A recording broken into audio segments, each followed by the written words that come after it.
네, 오늘은 이제 계속해서 이어서 저희가 지난주에 몇 페이지까지 했죠? 5페이지, 6페이지, 7페이지 할 차례인 것 같아요.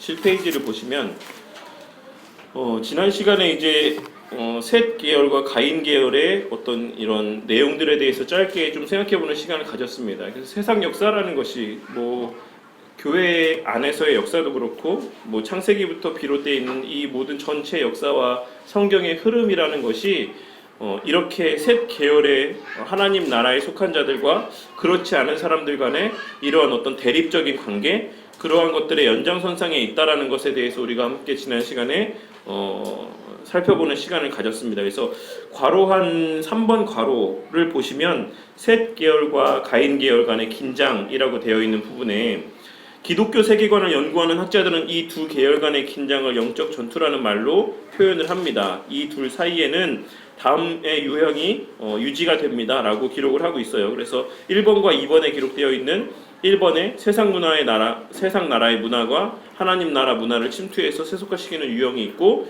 또 하나는 하나님 나라 문화가 세상 나라 문화를 침투해서 하나님 나라로 변화시키는 유형이 있다.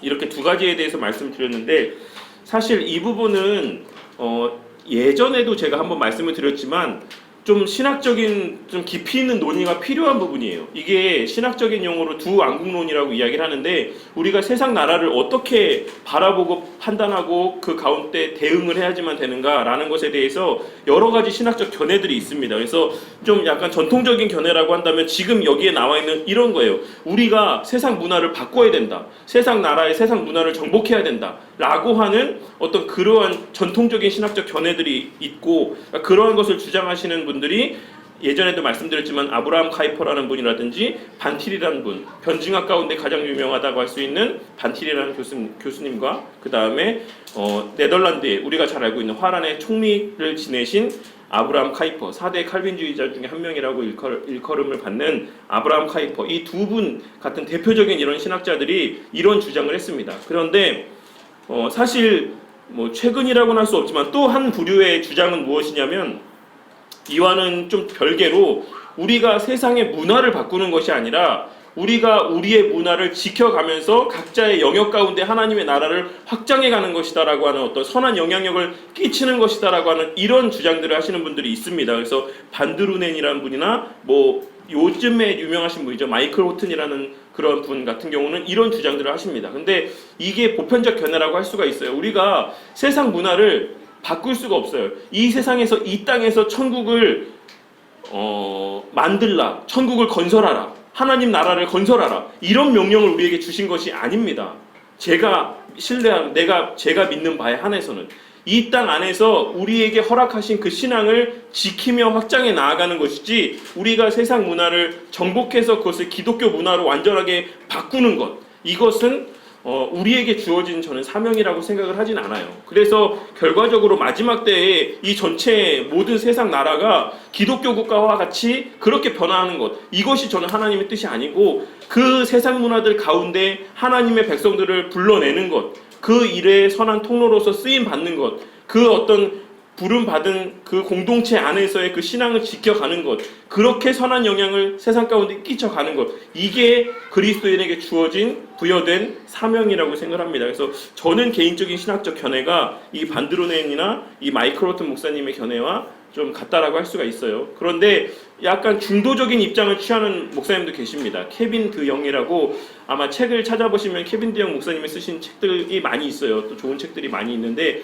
케빈 드 영 목사님 같은 경우는 약간 여기서 중도적인 입장을 취하고 있는 그러한 진영에 서 있다라고 할 수가 있습니다. 그래서 저는 반드루넨이나 마이클 호튼이나 좀 넓게 확장을 하면 케빈 드 영 목사님 정도까지의 선상에 있다라고 할 수가 있고, 저는 막 나가서 세상을 바꾸는 일에 그 기독교인들이 참여해서 나가서, 그러니까 이거를 최근에 들어서 이런 움직임들을 가리켜서 뭐라고 그랬더라? 제가 이렇게 기억력이 안 좋네요. 어쨌든 이런 흐름들이 하나 있습니다. 신학적 흐름이. 그러니까 예전에는 해방 신학이라고도 불렀고, 그러니까 그런 모든 움직임들이 하나로 이렇게 묶여져 가지고 최근에 뭐 기독교 윤리 실천위원회라든지 천주교에 있어서는 천주 정의구현 사재단이라든지 이런 사람들과 같이 사회 문제에 적극적으로 참여하는 운동들을 그리스도인들이 해야지만 된다라고 주장하는 어떤 이런 신학적인 흐름들이 있어요. 그러니까 이런 모든 것들도 이런 전통적 견해에 입각한 어떤 발언된 문제들이라고 어떤 현상들이라고도 할 수가 있습니다. 하지만 어쨌든 저는 예전에 설교를 했을 때도 말씀을 드렸지만 그것이 그리스도인의 바람직한 어떤 신앙과 어떤 생활의 그런 태도는 아니다라고 생각을 하고 어쨌든 간에 하지만 분명한 것은 세상의 가치를 좇는 어떤 그러한 가인에 속한 어떤 그런 문화권의 영역과 하나님 자손에게 속한 그런 영역이 긴장과 대립과 사이의 관계 사이에 있다라는 것은 분명한 사실입니다. 이제 그 관계가 어떻게 밀접하게 이렇게 연관을 맺을 것인가에 대해서는 좀 차이가 있겠지만 어쨌든 그 두 큰 흐름과 줄기가 이어져 내려오고 있다라는 것에 대해서는 뭐 차이가 없다라고 할 수가 있어요. 그래서 이번에 밑에 있는 글을 보시면 이 유형을 정리해놓고 다시 성경으로 성경 처음으로 돌아가면 성경의 역사는 한마디로 왕싸움의 역사라고 볼 수 있다. 하나님이 왕되심을 거부한 아담의 후손들은 두 계열로 나뉘어서 흘러내려왔다. 하나님을 거부한 사람들은 전체가 다 하나님을 대적해야지만 되는데 행위 언약이 파괴됐죠. 하지 말라고 한 걸 했어요. 그래서 이미 그 계약은 파기가 됐는데 이미 다 무효가 됐는데 그럼에도 불구하고 다시금 또 언약을 맺어주셨죠. 그런 의미에서 우리가 은혜 언약이라는 표현을 사용을 한다라는 것입니다. 이미 깨어진 관계를 다시금 하나님께서 길을 열어주시고 언약을 다시 맺어주신 것이에요. 그렇기 때문에 우리가 은혜 언약이라는 표현들을 사용을 하죠. 그래서 전체가 다 하나님을 대적해야 되는데 이상하게 하나님 쪽에 속해 있는 사람들이 있다. 그것이 성경이 말하고 있는 어떤 하나의 중요한 메시지입니다. 그렇다라고 하면 아담의 후손들이 아담이 어떻게 하나님이 왕되심을 거부했는가 이 문제를 논할 때 우리가 뺄 수 없는 게 선악을 알게 하는 나무가 여기서 빠질 수 없는 하나의 중요한 어떤 매개체가 되는 것이죠. 그러니까 많은 사람들이 질문하는 것, 왜 도대체 하나님께서는 전지전능하신 하나님, 모든 것을 다 아시는 하나님, 아담이 따먹을 거를 분명히 알고 계셨던 하나님, 그 하나님이 왜 동산의 가장 중앙에 가장 잘 보이는데 그 선악을 알게 하는 나무의 실과를 세워 놓으셨을까? 풀리지 않는 미스터리죠. 우리가 늘 질문하고 또 질문하고 설명을 드려도 또 질문하는 이 문제들. 제가 말씀드렸던 것처럼 그것은 하나의 경계선이라고 말씀을 드렸어요. 아담에게 허락된 모든 권한들 가운데 아담이 할 수 없는 단 한 가지, 그것을 동산의 가장 중앙의 나무 가운데 중앙 가운데 심어 놓으신 거예요. 어디를 가도 그 나무가 보여요. 그 나무를 볼 때마다 아담에게는 그 나무가 무엇으로 보입니까? 하나님으로 보이죠. 그 명령을 행하신 주체인 하나님으로 보인단 말이에요. 하나님을 잊지 않고 살 수 있게 해주시는 하나님의 은혜이고 배려입니다. 아담이 부족한 게 있습니까? 배고픔이 있습니까? 지식의 결핍이 있습니까? 생명의 유한함이 있습니까? 악이 있습니까? 그 안에 아무것도 없단 말이에요. 그에게 있어서 제한된 것은 아무것도 없습니다. 그런 사람에게 반드시 찾아올 수밖에 없는 유혹은 하나님을 잊고 살아가는 것. 그 유혹에서부터 하나님께서 동산 나무의 가장 중앙에 선악을 알게 하는 나무의 실과를 세워 놓으심으로써 하나님의 존재를 잊지 않게, 망각하지 않게 세워 놓으셨다는 것이에요. 하나님의 배려입니다. 그리고 하나님과 피조물 사이의 경계선을 짓는 구분선이라고 할 수가 있어요. 그런데 거기서 사단이 꿰을 때, 아담을 깰 때, 하와를 깰 때 뭐라고 이야기합니까? 너가 하나님 같아질 것이다. 그 경계선이 이제 허물어지고 너가 더 이상 하나님의 지배를 받지 않고 하나님과 같은 위치에 올라가게 될 것이다. 그 마지막 놓여있는 그 경계선이 허물어지게 될 것이다. 그럴듯하지 않습니까? 그러니까는 이게 왜 그랬을까? 라고 많은 사람들이 생각하지만 이 맥락을 이해하고서 그 말을 들으면 그럴듯하게 여겨진다는 것이에요. 그 제한되어 있었던, 가로막혀 있었던 그 경계선이 해소가 될 것이다. 그래서 너는 더 이상 이 최소한만의 이 제한선도 없이 너는 하나님과 같아질 것이다 라고 유혹을 했던 것이에요. 그래서 하나님이 왕이 아닌 내가 하나님이, 내가 하나님과 같은 존재가 그렇게 되는 삶을 살고자 하는 마음의 발로에서 선악을 알게 하는 나무의 실과를 따먹었다라는 것입니다. 그러니까 그때부터 이 나를 높이고자 하는 마음들은 아담 이래로 모든 사람에게 잠재되어 있는 본성이에요. 악한 본성. 내가 했고, 내가 누군데, 내가 어떤 사람인데, 이런 어떤 사람들로부터 인정받고자 하는 인정 욕구와 어떤 사람들로부터 나를 높임받고자 하는 어떤 그런 명예욕과 어떤 그러한 인간에 내재되어 있는 그 본성이라는 것은 아담 때로부터 내려온 본성이다라는 사실입니다. 어쨌든 간에 그러한 것을 통해서 이렇게 우리가 거부를 했지만 하나님께서 다시금 우리에게 은혜를 베풀어 주셔갖고 하나님의 자녀된 삶을 살아갈 수 있는 길을 열어주셨다라는 것입니다. 그 과정 가운데 세워놓은 세 가지 구약에만 국한되어 적용된 세 가지 직분이 있다라고 말씀을 드렸죠. 뭡니까? 왕과 선지자와 제사장.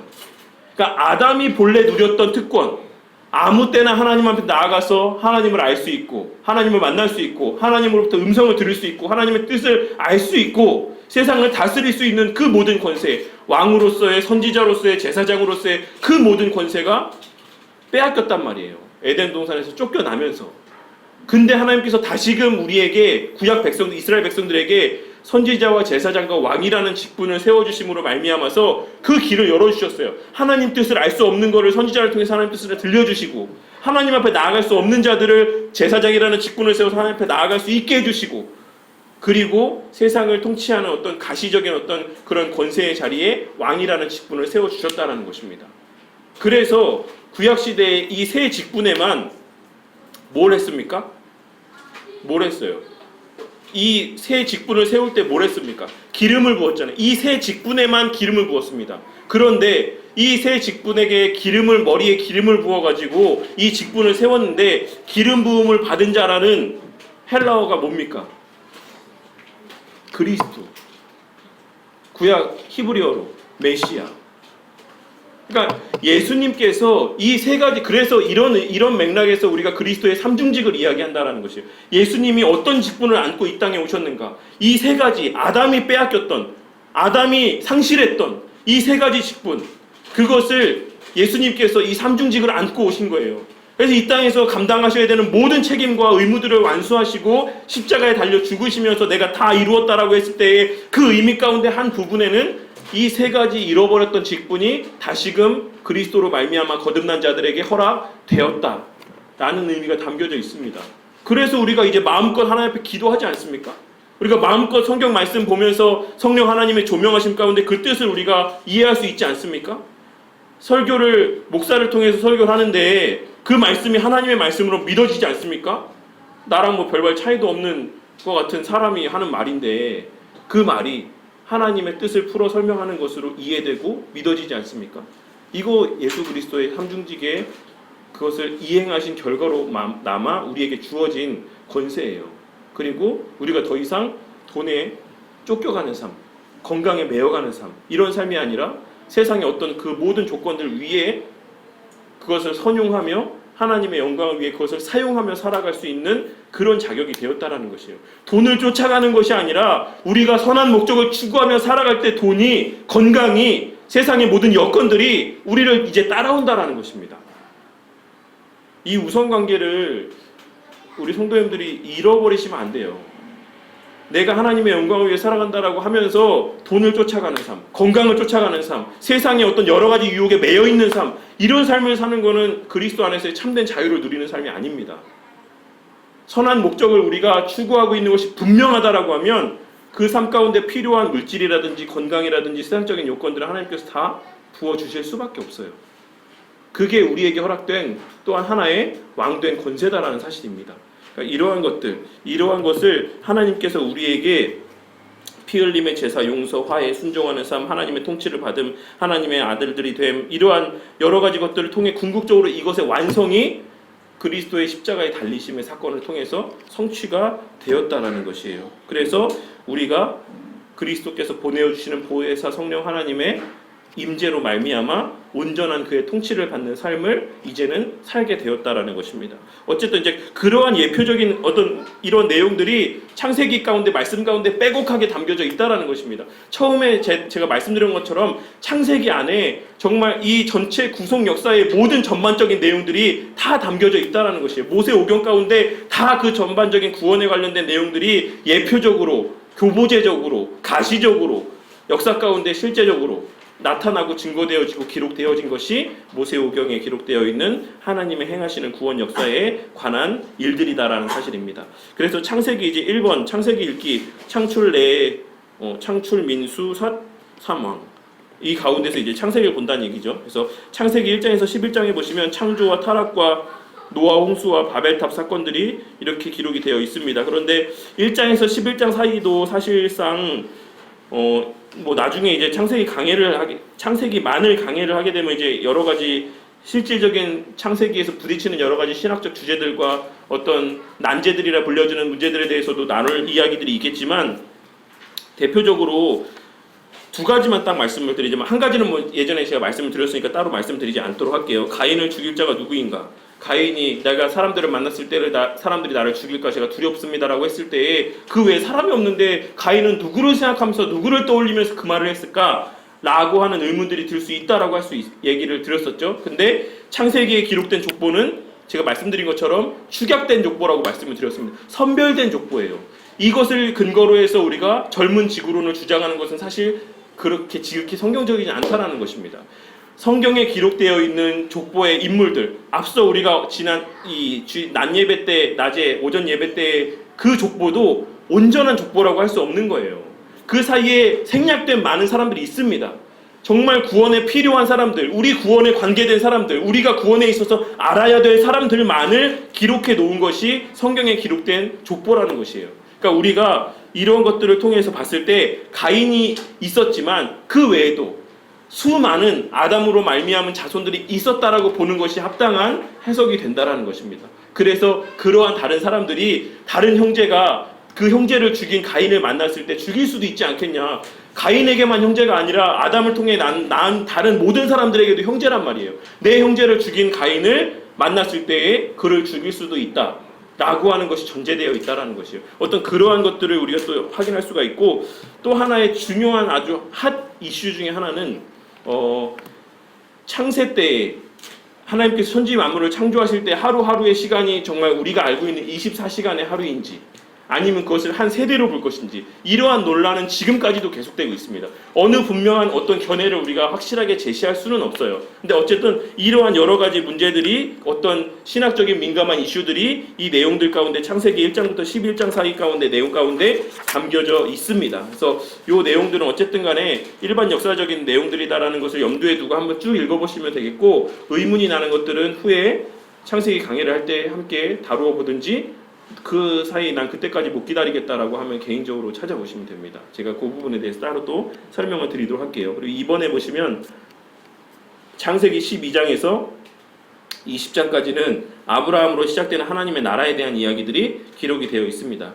아브라함은 실질적인 어떤 신앙의 조상으로 생각을 하죠. 유대인들도 그렇고 무슬림들도 그렇고. 무슬림들은 왜 아브라함을 자신들의 신앙의 조상이라고 이야기한다라고 말씀을 드렸습니까?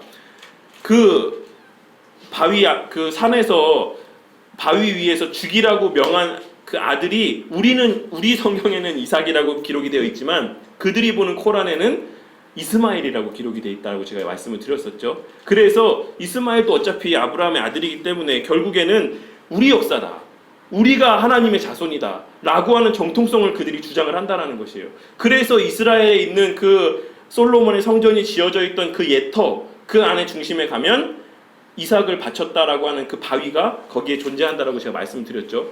거기에 왜 무슬림 사원이, 황금돔 사원이 거기에 왜 세워져 있는가? 예루살렘 땅 한가운데에. 왜냐하면 그 무슬림에게도 그곳은 자신들의 성지고 역사적 장소이기 때문에 그래요. 우리 조상 아브라함이 우리 조상 이스마엘을 바쳤던 자리다라고 그들은 믿기 때문에 거기다 그 황금돔 사원을 세워놓고 거기를 정말 목숨같이 지킨다라는 것입니다. 그래서 하지만 이스라엘 유대인들의 지금의 지금에도 꿈에도 소원, 우리의 꿈의 소원은 통일이지만 그들의 꿈에도 소원은 무엇입니까? 거기에 다시금 솔로몬의 성전을 세우는 것이 유대인 그 이스라엘 사람들의 소원이에요. 근데 그게 됩니까? 그러니까 이제 일부의 세대주의적인 성향을 보이는 사람들은 거기가 허물어지고 거기에 솔로몬 성전이 다시 세워지는 그 전쟁을 3차 세계대전이라고 이야기를 하고 그 전쟁을 아마겟돈 전쟁이라고 해석을 하는 사람들도 있어요. 근데 저는 바람직한 견해다라고 생각을 하지 않지만 어쨌든 거기에 그러한 위험성은 늘 잔존해 있다라는 것, 그리고 그러한 맥락 때문에 거기에 그렇게 유대교의 문화와 무슬림의 문화가 공존하고 있다라는 것, 이런 것들은 신앙적인 상식으로 알고 계시면 좀 유익이 될 거라고 생각합니다.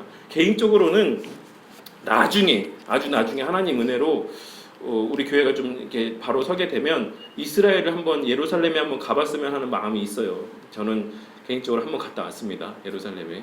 너무 잘못된 장소들도 많지만 정말 장사를 위해서, 관광을 위해서 말도 안 되는 이야기들을 하면서 포장해 놓은 유적지들도 많지만 불변하는 장소들이 있잖아요.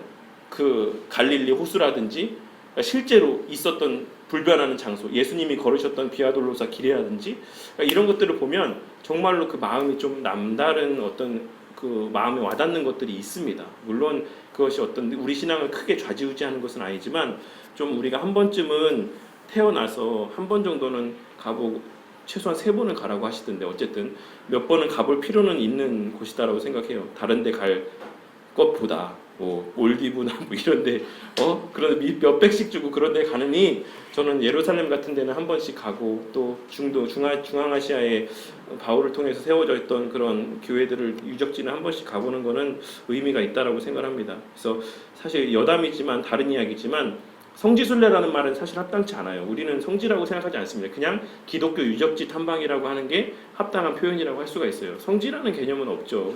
특별히 거룩한 땅이 아닙니다.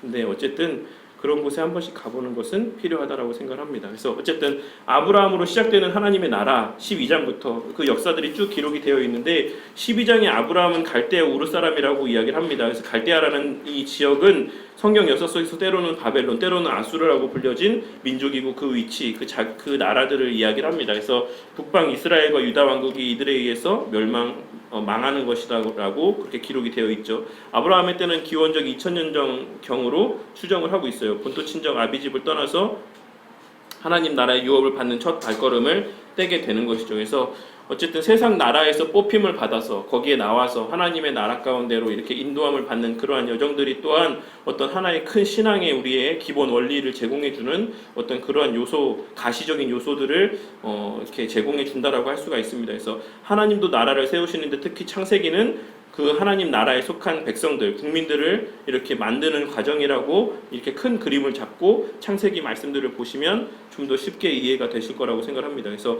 모든 인류의 결국 궁극적인 질문이 있어요. 누가 하나님 나라에 들어가는가? 누가 하나님의 백성인가? 누가 구원을 얻는 것인가? 라고 하는 것에 대해서는 예전부터, 오랜 시간 전부터 계속해서 사람들이 갖고 있는 의문이었고 정말 풀리지 않는 하나의 질문이었습니다. 그래서 아브라함의 생애가 시작되는 12장도 이러한 질문을 갖고 읽을 때에 우리가 그런 어떤 답을 어떤 조금이라도 이렇게 깨달을 수 있는 그런 요소를 제공해 준다라고 할 수가 있습니다. 그리고 20장까지의 아브라함의 생애는 다음의 내용들입니다. 세상 나라 가운데 있던 아브라함을 은혜로 부르시고 하나님 나라를 이루는 복의 근원이 될 것을 약속을 해주신다라는 것이죠. 그래서 믿음으로 하나님 나라에 또 속하는 자가 된다. 그래서 중간쯤에 보시면 밑에서 하나, 둘, 셋, 넷, 5번째 줄, 하나님 나라의 후사, 아들, 하나님의 자녀는 인간의 노력이나 힘으로 되는 것이 아니라 하나님이 출생시킨다라는 뜻이 이 가운데 담겨져 있습니다. 그러니까는 그 아브라함을 통해서 행하신 그 일들 가운데 사라를 통해서 낳게 하시는 그 자식의 그 모든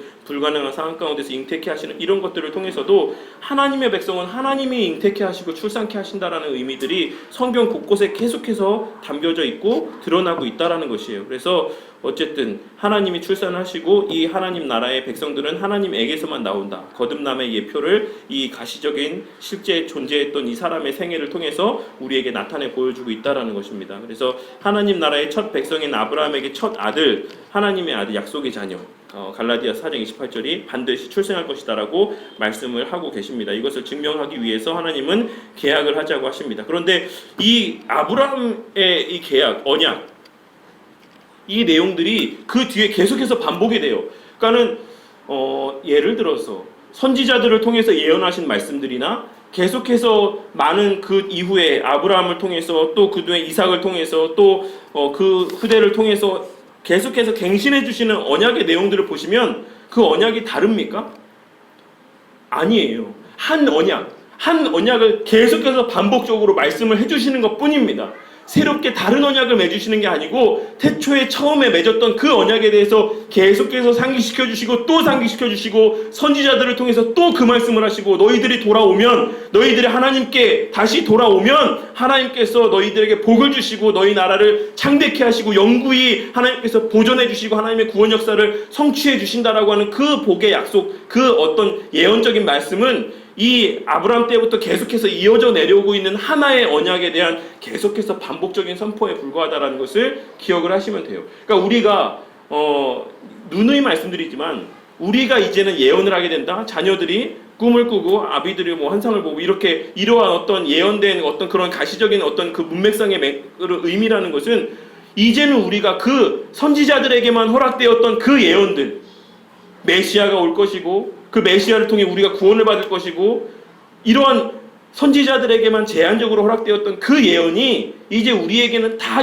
남녀노소를 막론하고 모든 믿는 자들에게 다 열리게 될 것이다 라고 하는 어떤 그런 선포예요.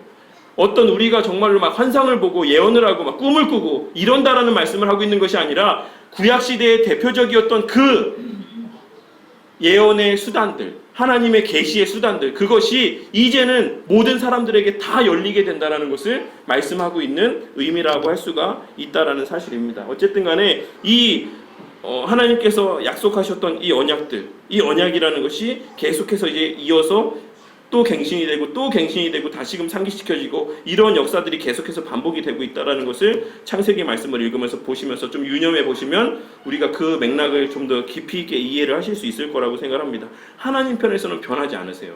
계속해서 동일한 요구를 하시고 동일한 반응을 이끌어내시기를 원하시고 또 내게 하십니다.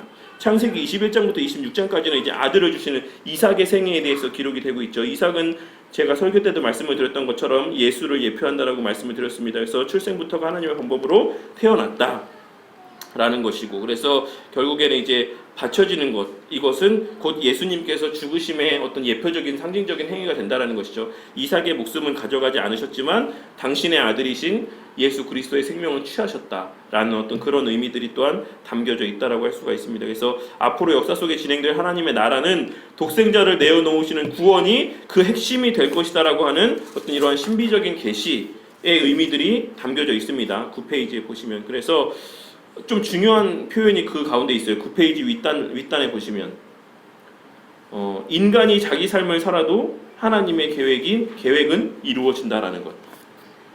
이거는 우리가 진짜 명심하고 살아야지만 됩니다. 우리 성도님들 가운데 자기 뜻대로 살지 않는 사람은 아무도 없어요. 때로는 뭐 여러 가지 하나님이 기뻐하시지 않는 행위들을 하기도 하고 여러 가지 선하지 않은 행실들을 나타내 보이기도 하지만 우리는 우리에게 부여하신 자유의지대로 사는데 하나님께서는 그 모든 상황들을 통해서 하나님의 뜻을 성취해 나아가신다. 하나님께서 우리의 자유의지를 건드리시지 않은 범주 내에서도 하나님께서는 하나님의 뜻을 성취해 가실 수가 있습니다. 어쨌든 그러한 것들을 우리가 오해하지 말고 이 관계, 하나님의 섭리와 하나님의 계획, 하나님의 뜻, 하나님의 주권, 하나님의 예정, 이거에 관련된 어떤 그런 생각의 충돌들이 있지 않아야지만 될 것이라고 생각합니다. 나중에 소요리 문답을 우리가 또 다시 한번 살펴보면 하나님의 섭리에 대해서도 좀 더 깊이 있게 또 생각해보는 시간을 갖도록 하겠습니다. 만약 당신이 이 사실을 깊이 깨닫고 감사하며 이 대목을 읽는다라고 하면 당신은 이 오늘날 시대를 살고 있지만 그럼에도 불구하고 성경 속의 주인공들과 함께 사는 경험을 하며 그 안에서 누렸던 은혜들을 동일하게 우리도 누리면서 살아갈 수 있을 것이다라고 생각이 됩니다. 요 4번까지만 하고 마치도록 할게요. 좀 그러니까 창세기 27장부터 37장까지의 말씀에는 이스라엘이라는 이름으로 명명되는 하나님의 나라, 야곱의 생애에 대한 내용들이 기록이 되어 있습니다. 그래서 아브라함과 이삭과 이제 야곱의 생애를 27장부터 37장까지 할애를 하고 있는데 이삭에게는 쌍둥이 두 아들이 태어났다. 쌍둥이, 하필 쌍둥이. 왜 쌍둥이를 낳게 했을까요? 그것은 모든 조건이 같다라는 것을 나타내 보여주는 의미예요. 쌍둥이라는 사실 자체가 우리에게 주는 의미, 다 같지 않습니까? 모든 것이. 그런데 그 쌍둥이였음에도 불구하고 누구는 선택이 되고 누구는 선택이 되지 않았어요. 이것을 가리켜서 우리는 무조건적인 선택이라고 이야기합니다. 앞서 설교 때도 제가 우리가 믿는 구원에 관한 5대 교리 가운데에 그런 담겨져 있는 의미 가운데 도출되는 어떤 하나의 성경적 근거가 여기에 있다라고 할 수가 있다라는 것이에요. 어떤 조건이 있는 것이 아니에요. 걔네들이 뱃속에서 나와가지고 뭘 한 다음에 하나님께서 그걸 보시고 선택한 게 아니고 복중에 있을 때 그냥 하나님께서 하나는 미워하고 하나는 사랑하시는 어떤 결과적인 어떤 그러한 선택을 나타내 보이셨다라는 것입니다. 이런 것을 우리가 성경에 명백히 기록이 되어 있음에도 불구하고 하나님께서 어떻게 그러실 수 있는가라는 것을 질문하는 건 사실 너무나도 우매한 질문이라고 생각을 합니다. 아담의 불순종으로 온 인류는 모두 다 하나님을 떠났는데 그 중에 어떤 이들, 하나님의 아들들은 하나님과 다시 관계를 회복하고 여호와 이름을 불렀다라고 했다. 셋이나 에노스나 에녹이나 노아 등 하나님의 사람들은 어떤 사람들이다라고 했습니까? 은혜를 입은 자들이라고 말씀했습니다. 은혜라는 것은 값 없이 주어졌기 때문에 은혜라고 해요. 우리가 어떤 것을 행했기 때문에 주어진 것은 그것은 은혜다라고 할 수가 없다라는 것입니다. 그래서 의도적으로 쌍둥이라는 어떤 하나의 매개체를 하나님께서 들어 사용하셨다라는 것이에요. 모든 것이 똑같은 상황 가운데서 하나는 이뻐하고 하나는 미워하는 그런 무조건적인 선택의 모습을 이 사실을 통해서 부각적으로 드러내 보여주고 있다라는 사실입니다. 그 뒤에 있는 내용은 사실 좀 부연 설명이 필요한데 선과 악이라는 기준만으로 성경을 읽으면 이해가 안 되는 것이 많습니다라고 이렇게 되어 있는데 사실 이게 말이 안 되는 게 그리스도인에게 있어서 선과 악의 기준이 어디에 있습니까? 우리에게 있어서는 세상 사람들에게 있어서는 세상의 도덕과 가치와 세상의 어떤 이성과 문화의 이 선과 악의 기준이라는 것이 있지만 우리에게는 이 선과 악의 기준이라는 것은 하나님에게 있어요. 대표적인 예가 무엇입니까? 예를 들어서 성자, 성인이라고 믿지 않는 사람들도 추앙을 하는 테레사 수녀라는 사람이 있습니다. 이 테레사 수녀가 아프리카에 가서 평생의 삶을 이렇게 사람들을 돌보는 일들 가운데 평생의 삶을 헌신했단 말입니다. 근데 로만 카톨릭의 신앙을 갖고 있는 사람들이 선행을 하는 것은 무엇을 위해서입니까? 구원의 하나의 수단이기 때문에 그래요. 선행의 공로를 쌓는 행위입니다.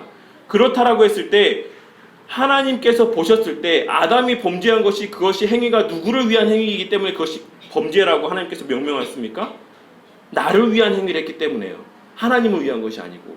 그런 식으로 본다라고 하면 테레사 수녀가 정말 사람들이 봤을 때는 선하다라는 행실들을 죽일 때까지 나타내 보였지만 하나님 편에서 봤을 때 그는 무엇을 했습니까?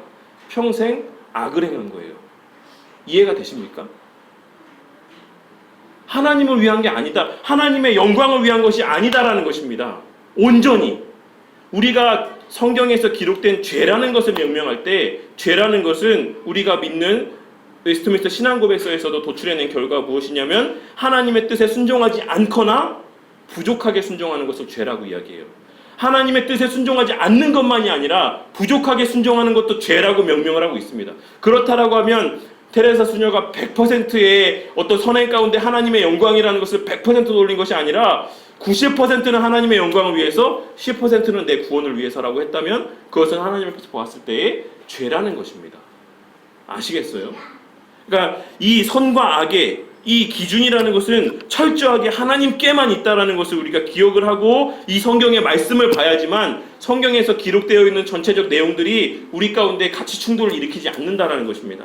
어쨌든 그런 것들을 우리가 또 염두에 두면서 창세기에 기록된 여러 가지 사건들에 대해서 우리가 읽을 필요가 있고 야곱은 에서를 피해서 바단 아람으로 피신해 그곳에서 가정을 이루고 12아들을 갖게 됩니다. 바단 아람에서 이 아들들을 얻습니다. 후에 모든 재산과 식구들을 이끌고 형을 피해 도망 나왔던 가나안으로 되돌아갑니다. 이들이 후에 이스라엘의 12지파가 되며 창세기 12장에서 출발한 하나님의 나라는 이 12아들이 후손들이 번성하면서 그 구성원이 되게 됩니다. 야곱이 하나님과 겨루어 다시 얻은 이름이 바로 이스라엘. 그래서 이스라엘의 12지파라는 어떤 이런 말들이 나오게 되는 것이고 요한계시록에 기록되어 있는 14만 4천이라고 예표되어져 있는 상징수라는 것은 구약시대의 12지파와 신약의 12사도를 통해서 세워지는 신약시대의 교회를 통해서 구원받은 하나님의 충만한 수, 이것을 14만 4천이라는 숫자로 이렇게 성경은 우리에게 계시해주고 있다는 것이에요. 신천지에서 이야기하는 것처럼 정말 그것을 가시적인 문자적인 숫자가 아니다라는 것입니다. 제가 듣기로는 이미 14만 4천이 차고 넘쳤다고 하더라고요. 그래서 지금 어떻게 하고 있는지 모르겠, 탈락을 시킨다고 그러든지 뭐 그것을 다시 재검증한다고 그러든지 하는데 어쨌든 이 구약의 그러니까 계시록에 예표되어 있는 14만 4천인이라는 수는 구약의 12지파로 대표되는 하나님의 백성들과 신약의 12사도를 통해 세워진 교회를 통해 구원받을 하나님의 백성들의 총무리라는 것을 기억하시면 되겠어요. 충만한 수라는 것을. 그렇게 해서 창세기 또 37장까지 이스라엘이라는 이름으로 하나님의 구약의 12지파의 백성들이 그 출발점을 갖게 되는 것, 그 내용들까지가 이 내용들 37장의 1절까지의 내용들 가운데 담겨져 있는 전체적인 내용이라고 할 수가 있습니다. 그래서 오늘은 여기까지 살펴보도록 하고, 어쨌든 이 사이사이에 좀 신학적인 내용들도 담겨져 있고 어떤 기본적인 우리가 알아야 될 신학 상식적인 내용들도 담겨져 있기는 한데, 어쨌든 그런 것들을 또 성경의 말씀들을, 창세기 말씀을 읽을 때 그런 것들을 조금씩 또 간간히 생각하시면서 말씀들을 읽으시고, 또 큰 이 하나의 틀, 두 개의 틀, 이러한 것들을 우리가 기억하시면서 성경의 말씀을 보시면 우리가 좀 더 이해가 되고, 또 선악의 기준을 하나님 편에 두고 성경 말씀에 두고 하나님의 진행하시는 일들을 좀 보시면 이전과 같이 좀 이해가 되지 않는 어떤 그러한 일들이 좀 많이 해소가 될 것이다 라고 생각이 됩니다. 그래서 거기까지 살펴보시고 다음 시간에 또 이어서 또 계속해서 또 내용들을 다루는 시간들을 갖도록 하겠습니다.